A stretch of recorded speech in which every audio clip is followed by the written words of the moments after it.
देखो, महारानी अभी तक नहीं उठकर आई। शादी करने का क्या फायदा हुआ है? 12 बजे तक सोती है और मैं बनाकर खिलाती हूँ उसको खाना।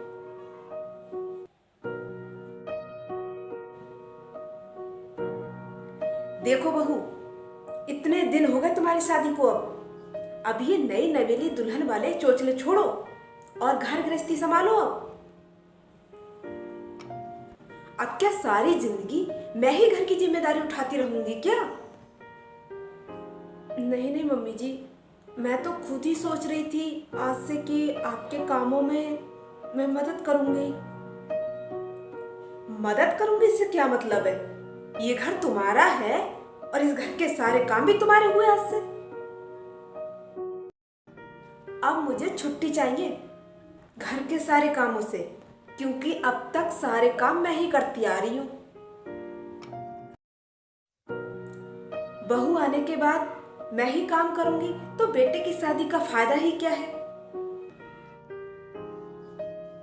और सुन बहू, इतनी लेट उठना नहीं चलेगा। सुबह 5 बजे उठ जाना, क्योंकि मुझे सुबह सुबह ना बादाम खाने की आदत है और उसके साथ गर्म पानी चाहिए होता है। और फिर बेटा भी ऑफिस जाता है, उसके लिए भी नाश्ता तैयार करना होता है, लंच तैयार करके देना होता है। और फिर छोटा बेटा भी जाता है, उसके लिए नाश्ता और लंच तैयार करके देना होता है। और फिर इसके बाद घर में झाड़ू पोंछा है। और फिर क्या काम है? कपड़े धो देना, झाड़ू पोंछा, बर्तन, ये है बस। और काम ही क्या है? फिर तो पूरे दिन खाली ही रहना है।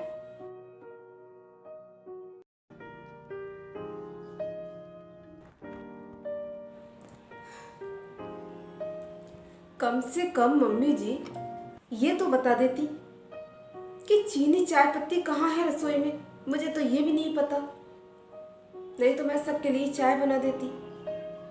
चलो पूछ लेती हूँ।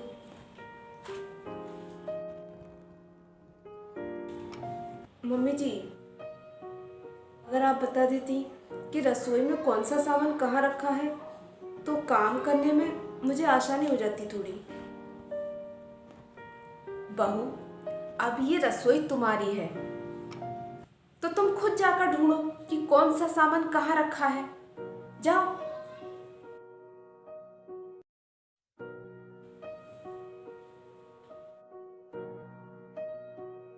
बहू, ओ बहू, इधर आओ। जी मम्मी जी। घर की सारी साफ सफाई हो गई ना?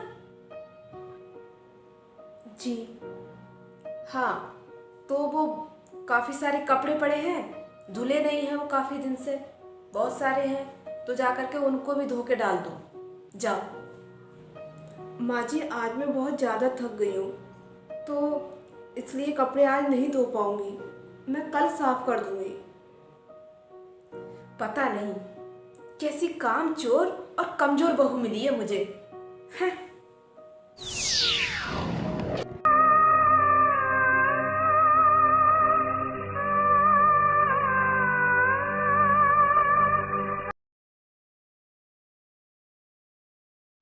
मम्मी जी, डॉक्टर ने मेरे अंदर खून की कमी बताई है, तो उन्होंने कहा है कि आप ज़्यादा से ज़्यादा अनार और फल खाना। क्या? अनार, फल? अरे वो डॉक्टर तो सिर्फ बकवास करते हैं।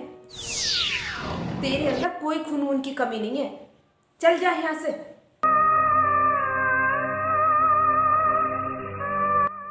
खा लिए तूने फल फूल बहुत, खाली पैसा उठवाने की बात करती रहेगी कि डॉक्टर ने आज ये कहा वो कहा।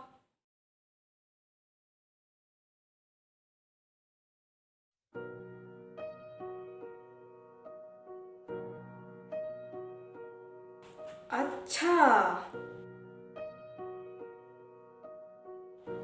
तो तूने मेरे लाख मना करने के बाद भी खाने को मंगा ही लिया है? तो तू अब इस घर में चोरी करके भी खाने लगी है? आने दो उस हरामखोर को, उससे ही पूछूंगी कि मेरे लाख मना करने के बाद भी तूने इसे फल लाके कैसे दिए। माँ, मैं इस घर की बहू हूँ तो मैं चोरी करके क्यों खाऊंगी। आप भी तो सुबह सुबह बादाम खाती हैं ना, तो जरूरत पड़ने पर मैं क्यों नहीं खा सकती। बहू भी इंसान होती है, उसे भी पोषण की जरूरत पड़ती है। और अगर डॉक्टर परिवार के किसी सदस्य को कुछ खाने के लिए बोलता है तो वो चोरी छिपके क्यों खाएगा, वो हक से खाएगा। और मैं कोई गलत काम थोड़ी कर रही हूँ। और वैसे भी मैं नौकरी करने बाहर ही जाती हूँ तो मैं कुछ भी खा सकती हूँ। आप मुझे खाने से नहीं रोक सकती। और ये पाबंदियां लगाकर आप अपनी मानसिकता का परिचय दे रही हैं और कुछ नहीं। याद है, शुरुआत में आपने मुझसे कहा था कि ये घर मेरा है तो इस घर के सारे काम मेरे हुए। अगर घर के सारे काम करने के लिए ये घर मेरा है तो खाने के लिए क्यों नहीं है। इसीलिए मैं तो सारे घर के सदस्यों के सामने हक से खाऊंगी। देखती हूँ मुझे कौन रोक सकता है।